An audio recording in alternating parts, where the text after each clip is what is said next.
Welcome back, everybody. Today we're going deep on something that's been on a lot of people's minds. Yeah. The state of democracy.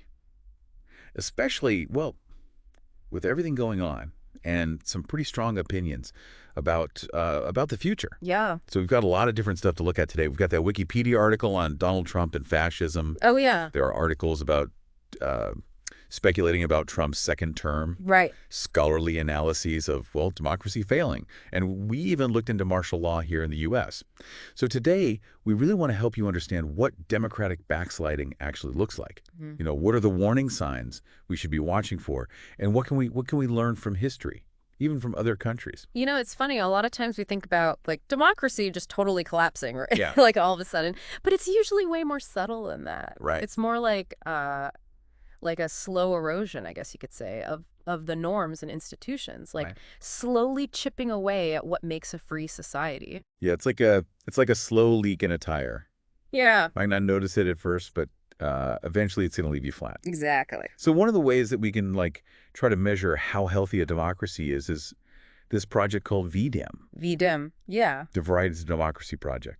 And they keep track of all sorts of different things, from free and fair elections to how free the press is. Right. And they basically give countries a score based on how they're doing. Yeah, and what's interesting is that the U.S. has actually, gotten a lower score on this liberal democracy index in the past few years. It's not a huge drop or anything, but it's, enough to make you think. Yeah, for sure. And, for the average person, this score might seem pretty abstract. But think about it this way. It's showing how well our institutions are actually upholding these democratic principles, Yeah. which affects everything from whether you can vote to what you see, in the news. Definitely. And speaking of history, it's good to look back at times when democracy here in the U.S. has been in trouble before, like that Sedition Act back in 1798. Oh, yeah. That was literally trying to silence people who were criticizing the government.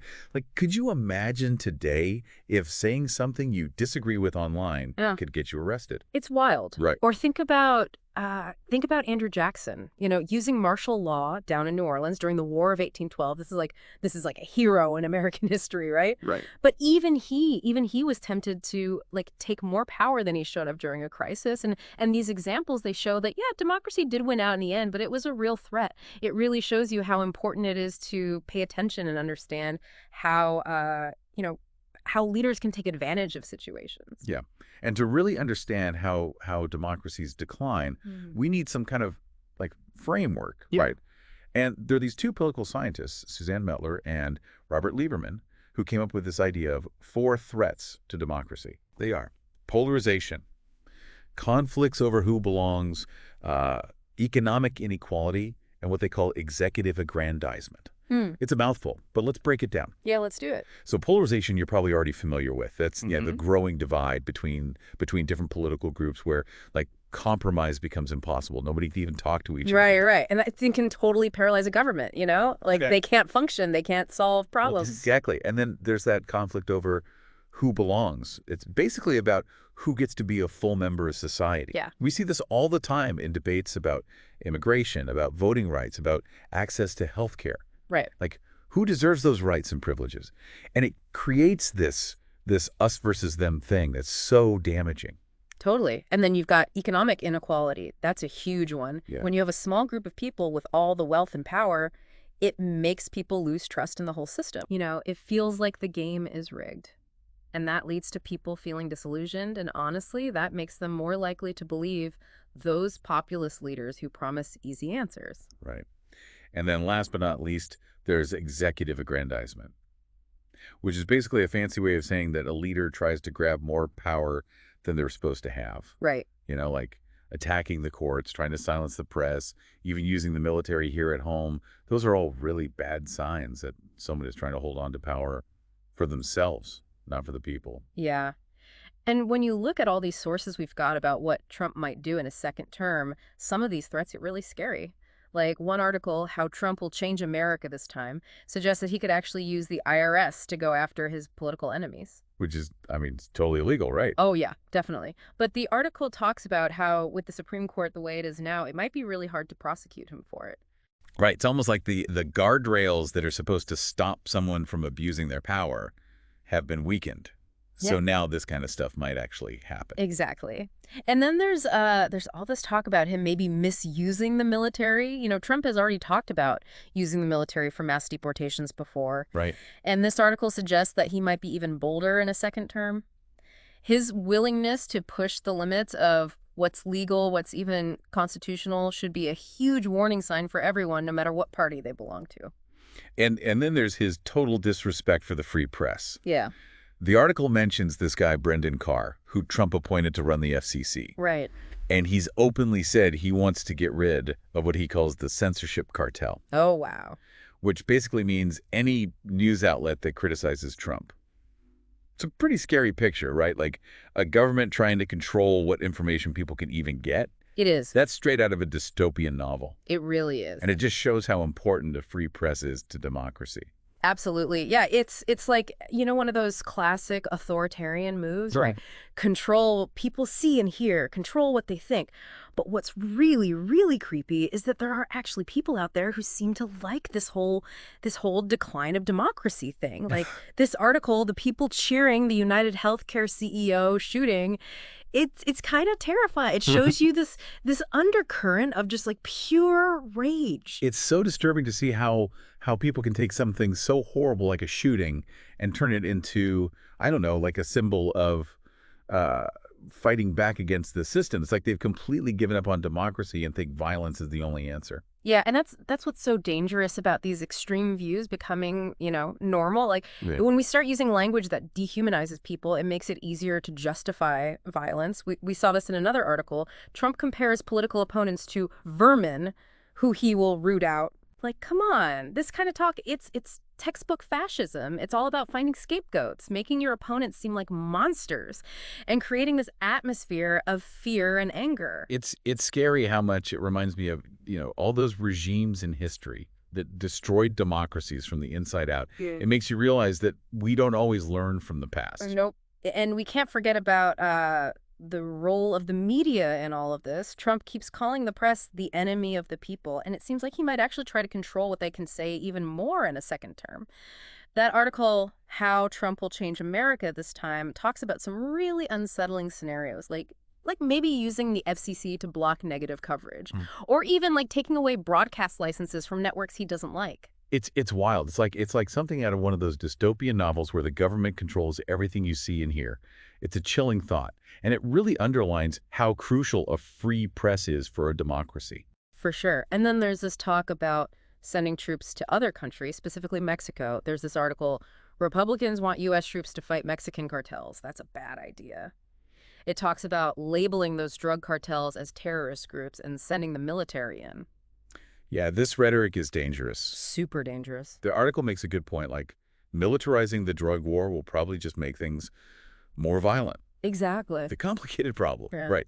And just sending in troops is like a really simplistic and probably disastrous solution. Plus, think about the precedent it would set. If we're willing to do that in Mexico, what's stopping us from doing it in other countries where we see a threat? It could easily lead to more and more wars and basically ignoring international law. Yeah, good point. And, I can't forget about how this kind of intervention could be used to justify taking more power here at home. Like, what if they created some kind of crisis at the border, whether it's real or not? Yeah. Could they use that as an excuse to declare a state of emergency? Maybe even bring in martial law. It's a pretty scary thought, especially given how Trump has used crises to his advantage before. Oh, absolutely. And that's where that deep dive we did on martial law here in the U.S. becomes really relevant. That's right. That analysis from the Brennan Center for Justice really lays out the legal side of martial law. And honestly, the president doesn't have as much power as you might think. Yeah. Like, if he tried to declare martial law, it would probably get challenged in court right away. True, but we've seen over and over again that Trump doesn't really care about legal norms. Like, if he thinks he has enough support from his base and a Congress that'll go along with it, he might try to push the limits, and that could lead to a full-blown constitutional crisis. So basically, we've got this perfect storm brewing. Yeah. A leader who's willing to use fear and division to get what he wants, people who are starting to think authoritarianism isn't so bad, and institutions that are struggling to protect democracy. It's a lot. It's a lot to take in. But we have to remember that we're not completely powerless here. Our democracy isn't like a TV show. We have to participate to make it work. So what can we actually do? Like, how can we protect democracy with all these threats loom and it all seems so huge and overwhelming? Well, first things first, we have to stay informed. We need to understand the issues, see the patterns of how democracies fail, and be aware of the tricks people use to undermine democratic institutions. That's why these deep dives are so important, right? Exactly. We need to find reliable sources of information, have real conversations, and be careful about misinformation, especially online. Yeah, and it's not enough to just read stuff. We have to act. We need to hold our elected officials accountable, vote, get involved in our communities, and speak out against injustice. It's about remembering that democracy is fragile. It needs constant care and attention. And sometimes it takes courage. Remember those people in South Korea who stood up to Yoon when he tried to grab more power? They put themselves on the line to defend their democracy. And because of them, and because institutions pushed back, he couldn't get away with it. It's a good reminder that even small acts of resistance can make a difference, and that working together is key when democracy's in trouble. We have to remember that we're all in this together, and the future of our democracy depends on all of us being vigilant, engaged, and willing to fight for what we believe in. Yeah, it's really inspiring to see like regular people step up and protect their rights, but it also makes you wonder like what can we learn from what happened in South Korea? What were their weak points and what worked to protect them? Well, one big thing is having strong institutions that can, push back when the leader tries to take too much power. Like in South Korea, their constitutional court was really important in stopping Yoon from imposing martial law. Right. It shows that even in a system where the executive branch has a lot of power, there are still ways to keep him in check. Yeah, that's something we should definitely be thinking about here in the U.S. A healthy democracy needs that balance of power where each branch can hold the others accountable. Exactly. And it also shows how important a free press is. Like the media in South Korea was all over this, exposing what Yoon was doing and getting people to oppose him. Yeah. They were like watchdogs, warning everyone about the threat and giving people a way to speak out. It's a good reminder that we can't just assume we'll always have a free press. We have to support independent journalism and be really careful about anyone trying to silence dissent. Absolutely. And then there's the courage of the people themselves. Those protests in South Korea, it was amazing. People from all over came together to protect their democracy. Yeah. They sent a really clear message that they weren't going to put up with any authoritarian crap. Right. It's a reminder that we all have a part to play in protecting our democracy. It's not just about voting. It's about staying involved, holding our leaders accountable, and speaking up when things aren't right. Yeah, and it's about, dealing with the problems that make democracies vulnerable in the first place. Like this article, The Democratic Delusions That Gave Us Trump's Second Term, argues that we have to really look at ourselves and admit where we messed up. Yeah, that's a tough one to swallow. But I think there's some truth to it. We can't just assume people will support democracy if their basic needs aren't met, if they feel like the system is rigged. Right, exactly. We need to rebuild trust in our institutions, show people that democracy can actually work for everyone, not just a few. That might mean some big changes in how we think about the economy, social programs, even the role of government itself. It's a tall order, but it feels necessary. Like if we want to save our democracy, we can't just defend it. We have to actively make it better, create a society where everyone feels like they have a stake in it. Yeah. And we have to be open to learning from other countries. South Korea shows that even young democracies can find ways to resist authoritarianism, and that this fight for democracy, it's ongoing. It's always evolving. So as we wrap up this deep dive, we want to leave you with this. Even failed attempts to grab power can really hurt democratic institutions. So just imagine what would happen if someone actually succeeded. Wow. It's a scary thought, but it should make us all want to be more vigilant, to really protect our democracy. Well said. Until next time, folks, keep digging deep and keep those brains working.